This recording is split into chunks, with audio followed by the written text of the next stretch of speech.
Welcome in everyone to another F1 Gamer Dad video. We are hot on the heels of our rather disappointing showing at Barcelona in round 2. Not to worry, we are straight back at it. We've got the Monaco Grand Prix coming up and hoping for a much improved showing. As a quick recap, we did show some signs of being quite competitive at times during the Spanish Grand Prix.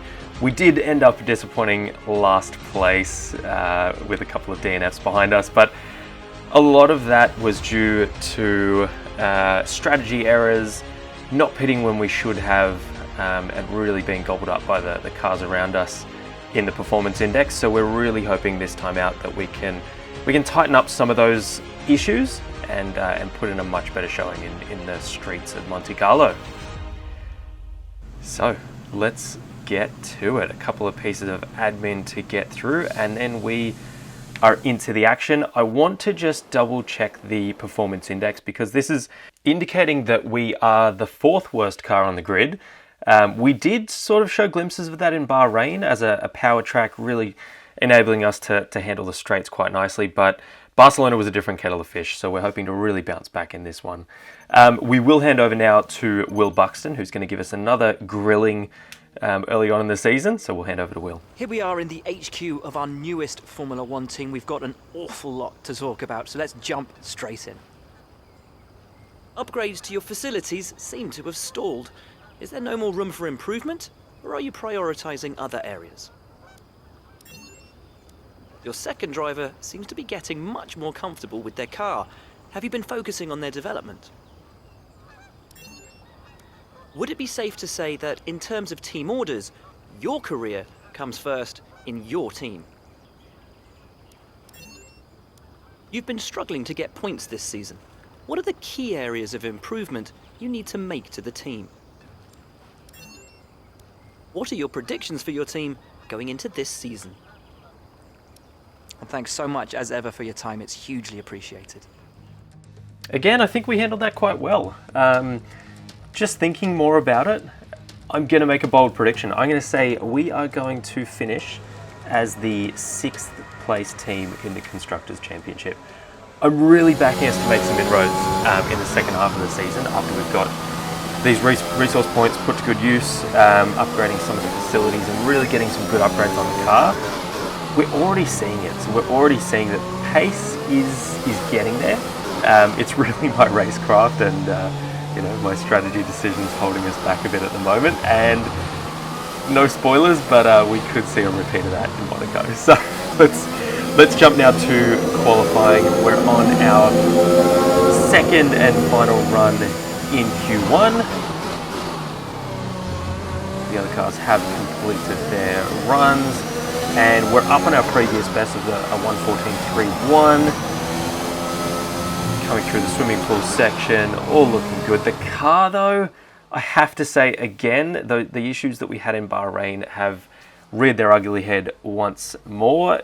It is very loose in the back end, and I did make some changes to the setup as we went through qualifying just to see if I could fine tune things as much as possible.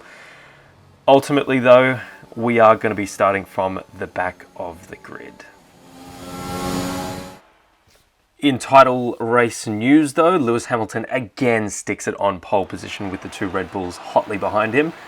But again, it's very disappointing for us. Dan is up into Q2, so he is outracing the pace of our car, which is great to see.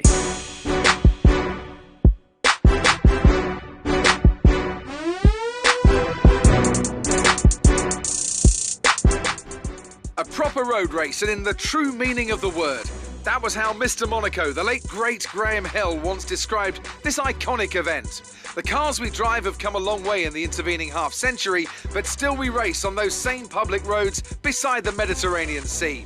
There's no victory more coveted than that of the Monaco Grand Prix. The prestigious Circuit de Monaco then. It's not all that dissimilar today to the layout that made its debut almost a century ago. It's 2 miles and 19 corners through the streets of Monte Carlo, and although the average lap speed of around 93 miles per hour is the lowest of the season, the tiny margins for error make it the natural habitat of the safety car.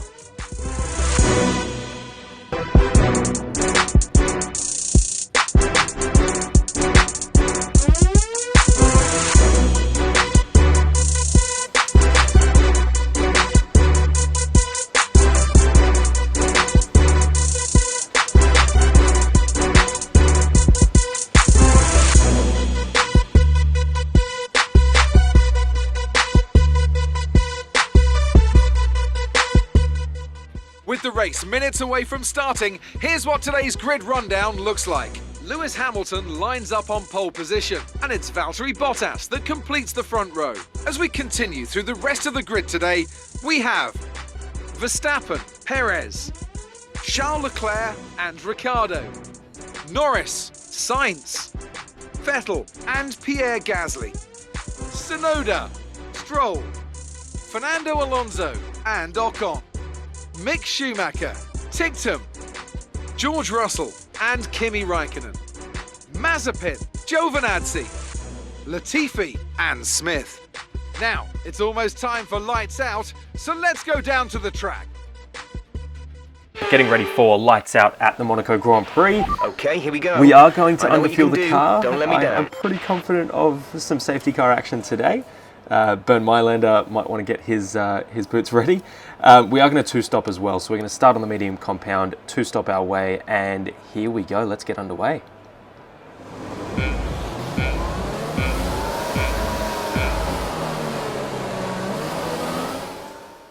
Building up the revs, and it's another lightning fast start here. So we get off the grid very swiftly. We've made up 2 positions already. Make that 4 by Saint-Devote.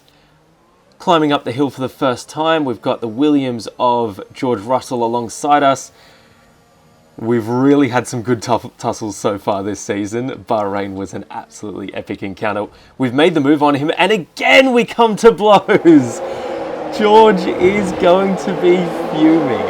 I'm not sure there was really a move on, if I'm honest. Again, George gets his nose somewhere where it just doesn't belong, and coming into the casino square, he's made an absolute huge dive bomb, and he's paid the ultimate price. He DNFs on the first lap, barely 3 or 4 corners in.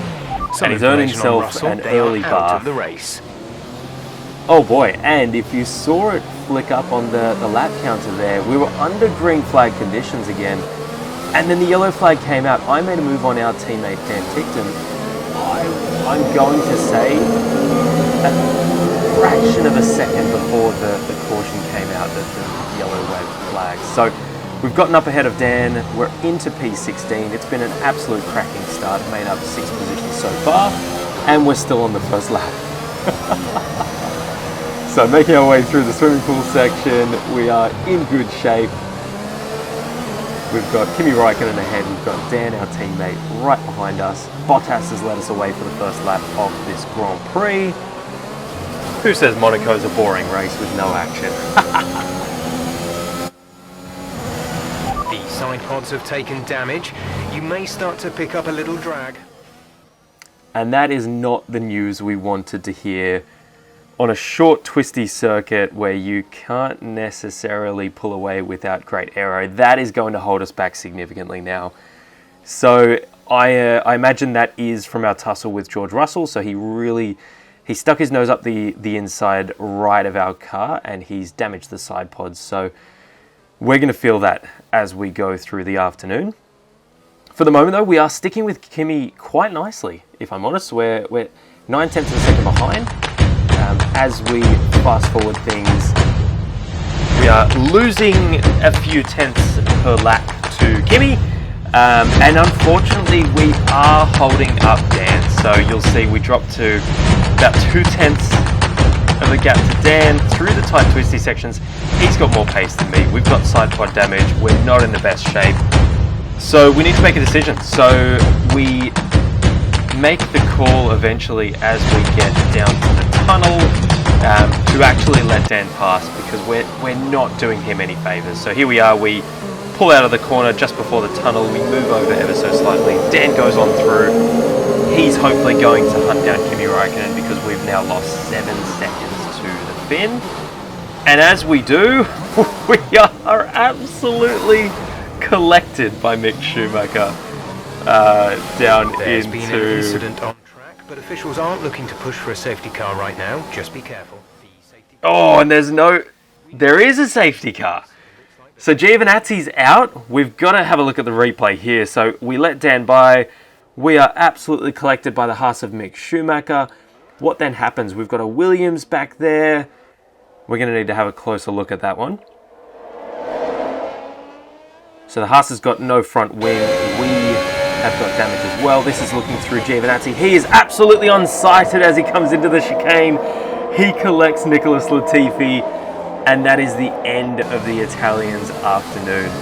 We've got a broken front wing to add to our side pod damage as well. Slow down. Your delta is negative, which means you are too fast. Reduce your pace. We pull into pit lane, and we're going to fit a new front wing.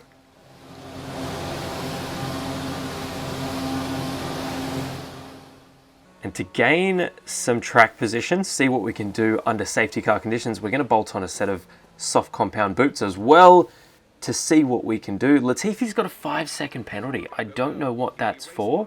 I imagine maybe speeding in pit lane, because there is absolutely nothing he did wrong in that situation. He was in the middle of the bumper cars, so he bumped into Mick Schumacher. He then got absolutely barreled into by Kimi Räikkönen, by Antonio Giovinazzi. As you can see, we get waved past the safety car, which is great for us, so we stay on the lead lap of the race. We now have some work to do to catch up to the safety car queue. So we're going to do our absolute best to make up that time. As you can see, I'm really pushing the boundaries of the delta, and I need to get that under as quickly as possible, but I haven't seen it. And as I approach the tunnel, I am given a drive-through penalty for exceeding the delta time. Oh, as I said at the top, strategy issues. We're really bowling some wides here, and unintentionally just making a meal of our race when we're in fairly favourable conditions. So you can see on the left, we do have a drive-through pending.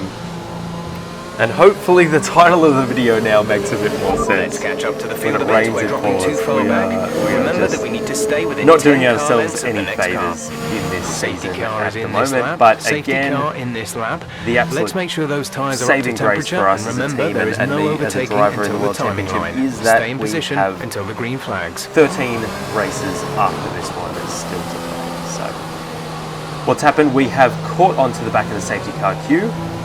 Sergio Perez, we've just seen him parked up there next to the swimming pool. He has ended his race in a plume of smoke, so under safety car conditions, his engine has well and truly let go, so he's parked up there and he will play no further part of this Prix. Back under green conditions now, and I do need to serve my drive-through penalty. Jeff is reminding me and doing a great job of staying on top of that. I have absolutely ignored him to this point, so I do need to make a dive for pit lane and serve that. The car ahead is starting to create a gap. They're starting to pull away from us. And as he says, Nicholas Latifi is shooting away from us at the moment, and there's not too much we can do about it. We need to jump in a bit to serve that drive-through. This is your final chance to serve the penalty. Enter the pits this lap or will be disqualified from the race. And to add insult to injury, this is going to be an even longer pit stop than it should have been with the drive-through. And again, we've added another 5 seconds for speeding in pit lane. We got front wing damage just before as well. So it's just all absolutely turning to dust at the moment. So I've just quickly come through. We've served the drive-through. The very next time around, we've shot into the pits to change our front wing. We're on a new set of medium compound tyres as well, and we're well and truly playing catch-up Look after now. these tyres now. We want to finish the race on this compound. So as Jeff mentions there, we're going to finish the race on these tyres, so we need to look after these mediums for 26 laps. That's going to be a big task, but tyre wear isn't too crazy at Monaco, so we should be in good shape for that. We're going to take a breath. That was really quite a breathless first 16 laps. We're now just seeing what we can do. So we're in dead last, and we're quite accustomed to this position, unfortunately. We've got Mick Schumacher 32nd up the road. It's going to be an absolute battle to get back on terms with him. But you know, anything can happen at Monaco. We could have another safety car where we can latch onto the back. We could grab track position by not pitting because we're going to finish the race on these tyres. Honestly, anything could still happen. And this is going to be a bit of a theme. It was a bit of a daunting experience seeing Yuki Tsunoda lead in the race as the blue flags were waved. But understandably, they have not made their pit stop, whereas the Mercedes and the Red Bulls have made their pit stops. So lap 18 and 38 seconds now behind the Haas of Mick Schumacher. If it couldn't get worse, well, I tell you what, it does. Pushing as hard as we can, and we've just run out of room. Engine off. The car with the side pod damage was understeering like you would not believe. So we've gone straight on, and that's the end of our day. We pack things up, and we're going to score 0 points. We're not going to beat our teammate. It's a pretty demoralizing afternoon for my side of the garage, and yeah, that will do us there. That's it for another Grand Prix and a fantastic win for Mercedes. What do you think it was, Ant, that gave them the edge over the competition today? Without a doubt, the safety car changed everything today. The key to their success was keeping calm and reacting to the situation quickly.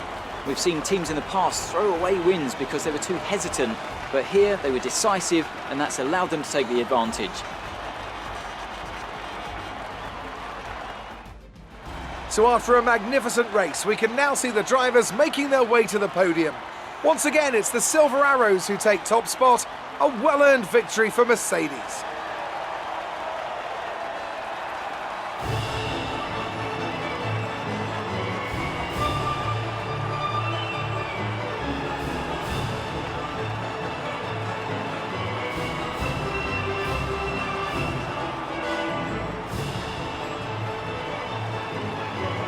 The drivers' standings. It's a great result for Lewis Hamilton, who moves further ahead at the top of the table.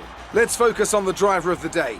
Anthony Davidson, who do you pick? Well, Lance Stroll would be my pick. He managed to keep a cool head today whilst pushing through the field. Let's move on to the constructors. Mercedes continue to extend their lead. Meanwhile, Ferrari have improved their position.